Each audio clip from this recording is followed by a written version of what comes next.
Neom is Saudi Arabia's ambitious flagship giga project, a $500 billion investment in a country within a country, located in the sparsely populated northwest, along the shores of the Red Sea.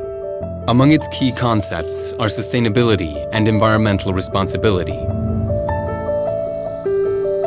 But what's the substance behind these fancy catchphrases when it comes to supplying the huge demand for a scarce resource like fresh water in the desert?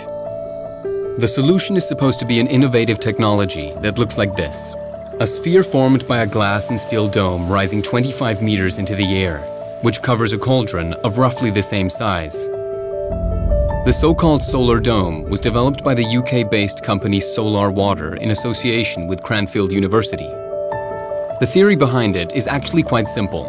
Seawater is piped through a glass-enclosed aqueduct system, which heats the water with sunlight as it travels into the dome. An array of parabolic mirrors concentrates the solar radiation onto the dome. This superheats the seawater in the cauldron, where it evaporates. As a result, highly pressurized steam is released and condenses as fresh water, which is then piped to reservoirs and irrigation channels.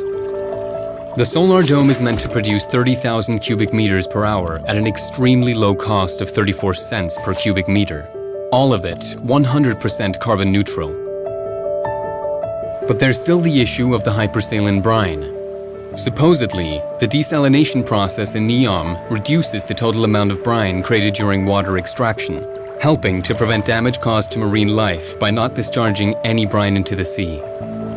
Yet so far, the question of what really happens to the concentrated brine is still unanswered. Solar Water alleges that it can be extracted and sold commercially.